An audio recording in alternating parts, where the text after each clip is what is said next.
اس کی چاروں بہنیں اپنے اپنے گھروں میں آباد ہو چکی تھیں، اب صرف بوڑھے ماں باپ کا ساتھ تھا، اور اس کی یہ کوشش ہوتی تھی کہ وہ ان کے ساتھ بھی کوئی زیادتی نہ ہونے دے۔ تاہم حریم کی ان دونوں کے ساتھ نہیں بنتی تھی۔ شروع سے ہی اس کے دل میں یہ پھانس چبھی ہوئی تھی کہ وہ لوگ اسے اکلوتی بہو کی حیثیت سے قبول کرنے کو تیار نہیں تھے۔ جس بہن کی نند کے ساتھ رضا منسوب تھا، وہ بھی اسے ایک آنکھ نہیں بھاتی تھی، لہٰذا آئے روز گھر میں کوئی نہ کوئی ڈرامہ لگا ہی رہتا تھا۔ انہی دنوں حریم کی فیس بک آئی ڈی میں ایک نیا لڑکا عمار شامل ہوا۔ اس کی طرح وہ بھی خوش مزاج اور قدرے کھلنڈرے جذبات کا مالک تھا۔ حریم نے شروع میں اسے کوئی خاص لفٹ نہیں کروائی تھی، تاہم رفتہ رفتہ وہ جیسے اس کے پیچھے ہاتھ دھو کے پڑ گیا تھا۔ اس کی یہی شدت حریم کو اچھی لگی تھی، وہ واقعی ویسا ہی تھا جیسا وہ چاہتی تھی۔ اس نے سوچا تھا وہ فیس بک چھوڑ دے گی، مگر عمار نامی اس شخص سے دوستی کے بعد اس نے اپنا ارادہ بدل دیا۔ اب صبح و شام سوائے فیس بک کے اسے اور کوئی کام ہی نہیں تھا۔ عمار نے اسے بتایا تھا کہ اس کی صرف ایک بہن ہے جو اس سے بڑی ہے اور اس کی ابھی شادی نہیں ہوئی ہے۔ باپ حیات نہیں ہے، تاہم ماں ہے۔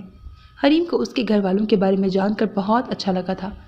سب سے اہم بات یہ تھی کہ وہ اس سے جھوٹ نہیں بولتا تھا۔ اس کی سچائی اور محبت کی شدت دیکھتے ہوئے حریم نے بہت مشکل سے اسے اپنے بارے میں سب کچھ سچ سچ بتانے کا فیصلہ کیا تھا، اور اس وقت اس کی خوشی کی انتہا نہ رہی جب اس کے بارے میں سچائی جان کر بھی عمار نے اس سے تعلق ختم نہ کیا، البتہ اس کی ہمدردی مزید بڑھ گئی۔ حریم نے اپنی ازدواجی زندگی کی ہر بات اسے بتا دی، یہ بھی کہ وہ ڈاکٹر رضا سے شادی کے بعد اپنے فیصلے سے مطمئن نہیں ہے۔ شاید رضا حسین وہ شخص ہی نہیں جو اس نے خدا سے مانگا اور چاہا تھا، اور تب عمار نے اسے مشورہ دیا کہ وہ اپنی زندگی مزید برباد مت کرے۔ اگر وہ رضا حسین کے ساتھ خوش نہیں ہے تو اسے ابھی اپنے لیے کچھ بہتر سوچ لینا چاہیے، اور تب اس نے عمار سے مدد کی درخواست کی تھی۔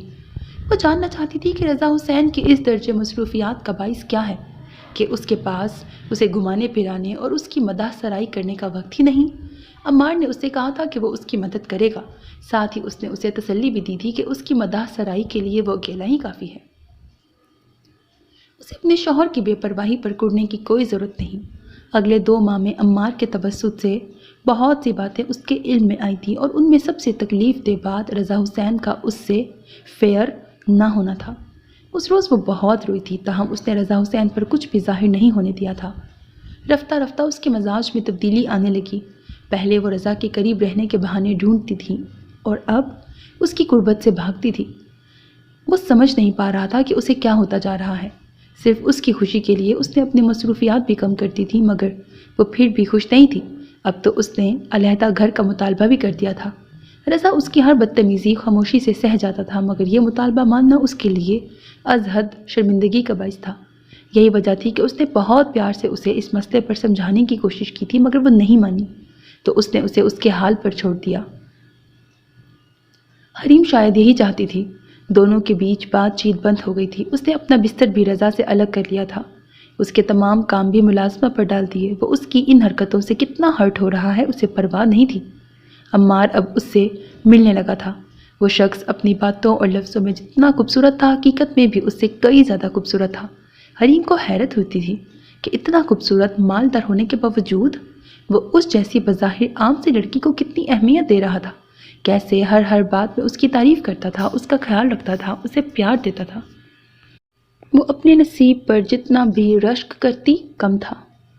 اس روز موسم بہت سرد تھا۔ صبح اسپتال کے لیے جاتے ہوئے رضا نے اسے منانے کی کوشش کی تھی، مگر اس نے اس کوشش کو کامیاب نہیں ہونے دیا۔ اگر وہ اس سے صلح کر لیتی تو پھر الگ کمرے میں کیسے سوتی، ساری رات جاگ کر اپنے محبوب سے اس کی من پسند باتیں کیسے کرتی۔ رضا مایوس لوٹ گیا تھا۔ پچھلے 1 ہفتے سے اس کی نیند اور خوراک متاثر ہو رہی تھی۔ اس کی ماں نے اسے کہہ دیا تھا کہ وہ حریم کی بات مان لے، وہ دونوں بوڑھے میاں بیوی اکیلے رہ لیں گے، مگر وہ نہیں مانا تھا۔ اسے یقین تھا کہ حریم کا غصہ ڈھل جائے گا اور وہ اس کی بات مان لے گی۔ رضا کے ہسپتال جانے کے بعد وہ اپنی ساس کے منع کرنے کے باوجود عمار سے ملنے چلی گئی تھی۔ موسم خوبصورت اور سرد تھا، مگر من پسند ہمسفر کے ساتھ نے اس کا حسین مزید دوبالا کر دیا۔ صرف اس کی فرمائش پر عمار نے اسے پورا شہر گھمایا تھا۔ اب شام ڈھلنے لگی تھی۔ واپسی کے سفر میں اس نے اس سے پوچھا تھا، عمار، آج نہیں تو کل تمہاری شادی ہو جائے گی۔ ممکن ہے جو لڑکی تمہاری بیوی کی حیثیت سے تمہاری زندگی میں آئے تم اسے مجھ سے بھی زیادہ چاہنے لگو۔ اگر ایسا ہوا تو کیا تم مجھے بھول جاؤ گے؟ نہیں، میں شادی ہی نہیں کروں گا۔ گھر والوں نے مجبور کیا تب بھی نہیں؟ نہیں، مجھے کوئی مجبور نہیں کر سکتا۔ اچھا، اگر میری شادی نہ ہوئی ہوتی تو کیا تم مجھ سے شادی کر لیتے؟ شادی ہو گئی تو کیا ہوا؟ میں جسموں سے محبت کا قائل نہیں ہوں، یہ تم اچھی طرح جانتی ہو۔ مکمل توجہ ڈرائیونگ پر مرکوز کیے اس نے سنجیدگی سے جواب دیا۔ حریم کے دل پر ہلکی ہلکی پھوار پڑنے لگی۔ فرتے جذبات میں اس نے عمار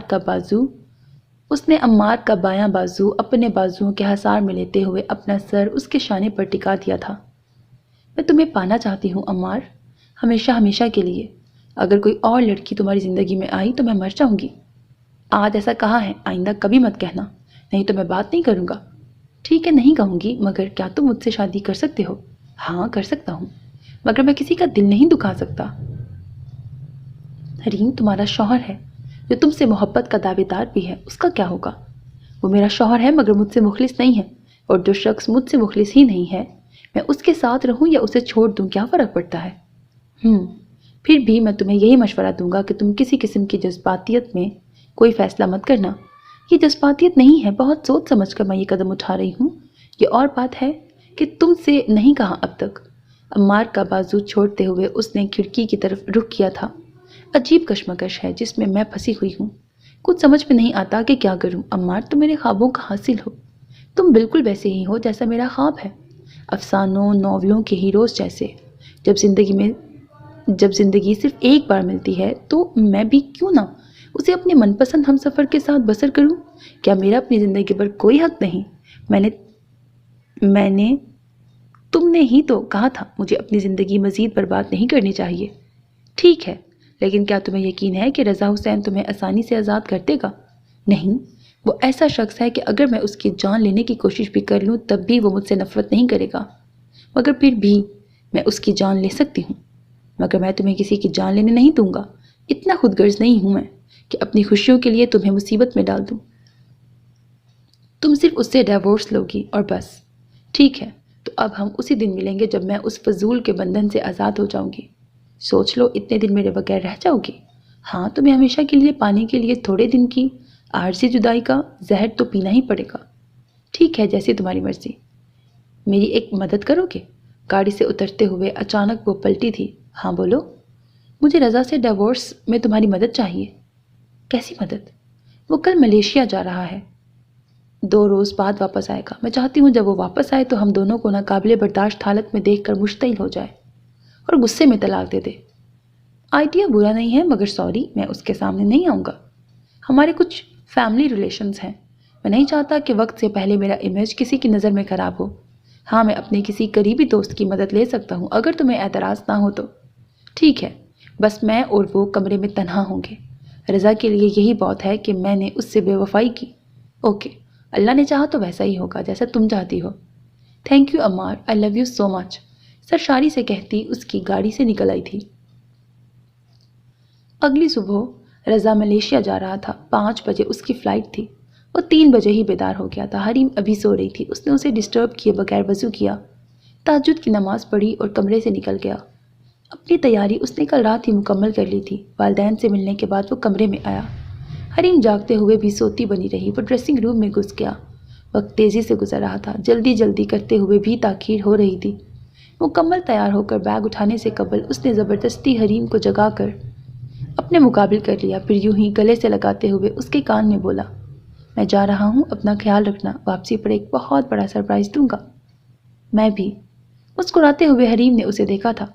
وہ اس کی پیشانی چومتے ہوئے کمرے سے نکل گیا۔ 2 روز بعد اس کی واپسی ہوئی تھی۔ ایئرپورٹ پر پہنچتے ہی اس نے حریم کو اپنی آمد سے آگاہ کرنے کے لیے کال کی تھی، مگر اس نے اس کی کال پک نہیں کی۔ کئی بار ٹرائی کرنے کے بعد اس نے سیل جیب میں ڈالا اور اسے سرپرائز دینے کا سوچ کر بنا ڈرائیور کو کال کیے ٹیکسی سے گھر چلا آیا۔ سنڈے کے باعث ملازم چھٹی پر تھے۔ گھر کے اندر بھی کوئی نظر نہیں آ رہا تھا۔ بڑی بی کے کمرے میں جھانکنے کے بعد اس کے قدم حریم کے کمرے کی طرف اٹھے تھے۔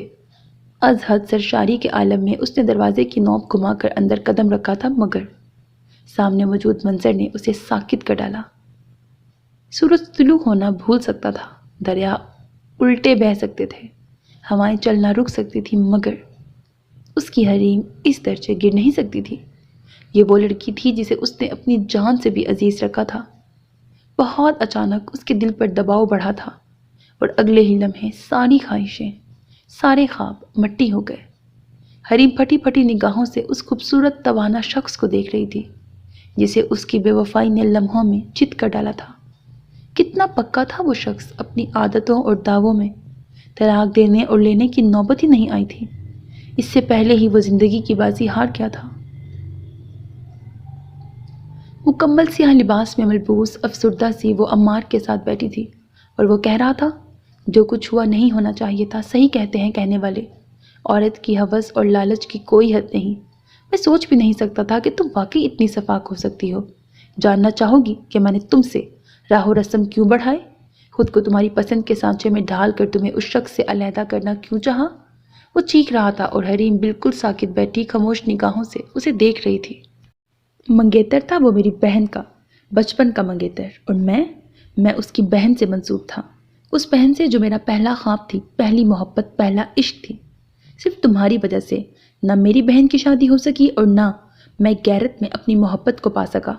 سوچا تھا رضا کی جان تم سے چھڑا کر اپنی بدنصیب بہن کا گھر آباد کر دوں گا، مگر سارے پلان کا بیڑا غرق کر دیا تم نے۔ اب جاؤ اور کسی ریل کی پٹری پر سر رکھ کے مر جاؤ۔ ہمیشہ پھول برسانے والے لب اس وقت سنگ باری کر رہے تھے۔ حریم لہو لہان ہوتی روح کے ساتھ گنگ سی بیٹھی رہی۔ وہ اٹھا تھا اور اس پر 2 حرف بھیجتے ہوئے مخالف سمت میں چل پڑا تھا۔ حریم دھول ہوتی نگاہوں میں چبھن محسوس کرتی ہوئی دیر تلک اسے دیکھتی رہی۔ ابھی اس نے عمار کو یہ تو بتایا ہی نہیں تھا کہ رضا نے صرف اس کی خوشی کے لیے اس کی ضد سے ہار مانتے ہوئے نہ صرف علیحدہ رہنے کا فیصلہ کر لیا تھا، بلکہ وہ گھر بھی اسی کے نام کر دیا تھا۔ بڑی بی کے آنسو رکنے کا نام نہیں لے رہے تھے۔ بڑے میاں کی آنکھوں کی ویرانی اور نفرت اس کا وجود چھیدتی تھی۔ کیا زندگی کبھی ایسا دھوکہ بھی دیتی ہے؟ کتنی عجیب بات تھی کہ جو شخص اپنی زندگی میں اس کی صرف ایک نگاہ کو ترستا تھا، اسی شخص کے مرنے کے بعد اس کے دل میں پھر سے اس کی محبت سر اٹھانے لگی تھی۔ سورج اب ڈھل رہا تھا۔ اس نے ایک نظر سر اٹھا کر اوپر گدلے آسمان کی طرف دیکھا، پھر شکستگی سے اٹھ کھڑی ہوئی۔ ایک ایک قدم پر رضا حسین کی ایک ایک یاد اس کا دامن پکڑ رہی تھی۔ شہر سے کافی دور آ کر وہ ریل کی پٹری پر بیٹھ گئی۔ ایک سرپرائز اس نے رضا حسین کو دیا تھا، جواب میں ایک سرپرائز رضا حسین اسے دے کر چلا گیا۔ ابھی تھوڑی دیر قبل ایک سرپرائز اسے عمار سے ملا تھا، اور اب ایک سرپرائز اسے زندگی کو دینا تھا کہ اندھی خواہشات کی بھیڑ چڑھنے والوں کے ساتھ تقدیر عموماً ایسے ہی کھیل کھیلا کرتی ہے۔ مجھ سے مخلص تھا، نہ واقف میرے جذبات سے تھا، اس کا رشتہ تو فقط اپنے مفادات سے تھا۔ اب جو بچھڑا ہے تو کیا روئیں جدائی پہ تیری، یہ اندیشہ تو ہمیں پہلی ملاقات سے تھا۔ سو میرے عزیز listeners, this was the end of the افسانہ surprise. hope that you like it. اپنا بہت خیال رکھیے گا نیک تمناؤں کے ساتھ۔ اللہ حافظ. And don't forget to subscribe to my channel because that's how you can encourage me, and that's the only kind of support and encouragement which I want from all of you. Allah Hafiz.